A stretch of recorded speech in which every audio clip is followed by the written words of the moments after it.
Et voilà, c'était notre répondeur. C'est tout ce qu'on a eu. Oui, parce qu'on a été, on a eu des problèmes techniques. Alors ça tombe bien parce que comme j'ai pas pris le chronomètre, je sais pas combien on a démarré. Donc nos techniciens en chef vont savoir aussi que non.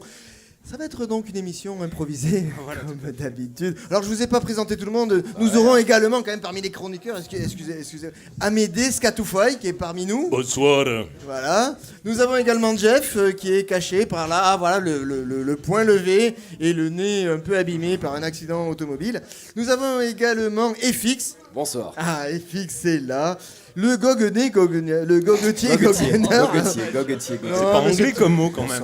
Ah mais tu vois les gogues. Enfin voilà, il est là aussi. Le philosophe inconnu. Ah oui, parce que dans cette émission, nous avons un philosophe inconnu. Donc il n'y a pas de nom, il est inconnu. Ouais, voilà, c'est ça. Bonsoir. D'accord, merci. Et nous aurons également la délicieuse Pétula.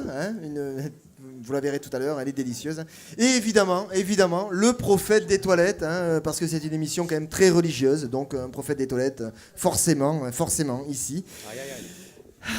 Voilà, Amédée... Oui, alors on commence ce soir exceptionnellement par Amédée Scatoufaille. Il voulait absolument prendre la parole. Eh ben oui. Il avait quelque chose à dire. Alors c'est parce que tu m'as dit tu commences le premier, alors j'ai dit oui. Allez, t'es une fois, je commence. C'est sur le rugby. Eh ben non, je commence à trancher, et pour une fois je vais pas parler sport. Je vais changer un peu. On m'a dit, écoute Amédée, il faut que tu te renouvelles. Bon, alors, excusez-moi, je vais essayer des choses. Yo, check ma chronique et lâche-tes comme. Alors moi non plus je sais pas ce que ça veut dire Christophe, mais bon, il y a aussi écrit spécial casse dédié à tonton CSP. Bon voilà, en plus il est là, coucou. Et ça commence en plus, parce que j'ai piqué ça à tous les copains, ça commence par une goguette, ça fait ça. Tu avais juste 25 ans, quand on t'a dit sois pas une couille, et vas-y glisse là dedans cette bafouille. Ah oui, c'est subtil. Aux hommes et femmes politiques, abstentionnistes. Et ouais, parce que une fois n'est pas clôture, c'est encore à toi que je parle, camarade abstentionniste.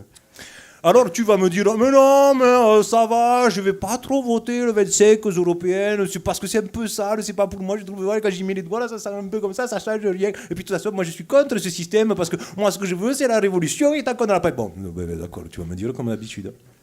Alors laisse-moi te narrer une anecdote, celle de l'ours.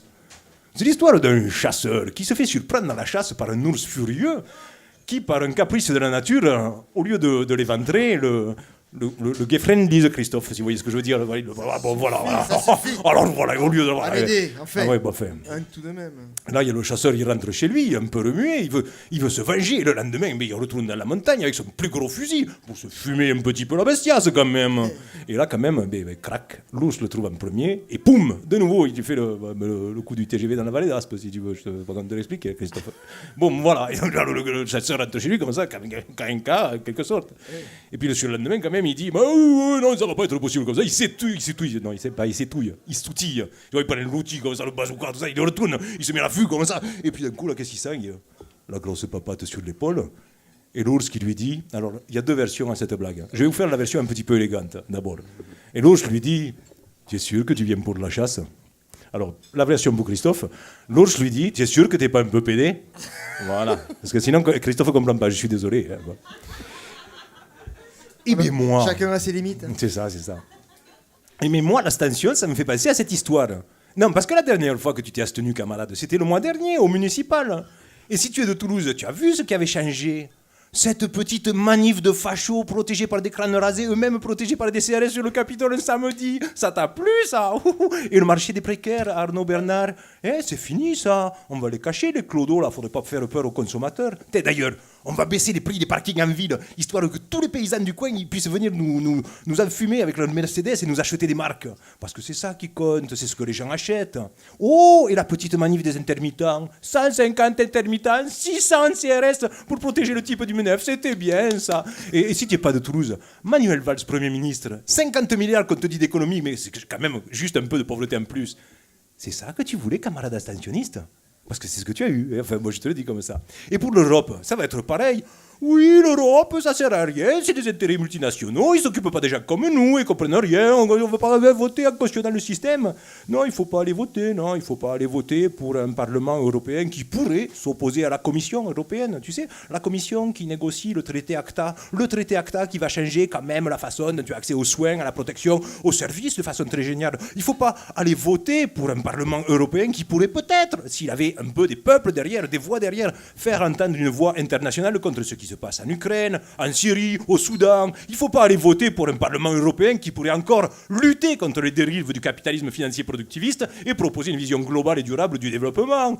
Il ne faut pas aller voter pour ce Parlement-là. Ça changerait quoi? Ça changerait rien. Si, remarque, attends, en y réfléchissant. Ça te changerait, toi, camarade abstentionniste? Ça te sortirait de ta chambre déjà? Et du pays des petits poneys rouges qui jouent de la faucille et du marteau, hein, parce que quand on peut faire quelque chose, soit on le fait, soit on le fait pas, soit on agit, soit on se laisse faire. Et quand le 26 mai, ta presse quotidienne te dégoulinera sur la gueule avec du Front National et des bourrins de l'UMP, qui n'ont pas fait 2 voix de plus que la dernière fois, mais qui sont quand même en tête parce que tu n'as pas bougé, à ce moment-là, camarade, si tu sens une grosse papate poilue sur ton épaule, j'espère que tu n'auras pas oublié ton tube de vaseline. Voilà, c'était Amédée Scatoufaille, hein. Avec un point de vue qui est bien à lui.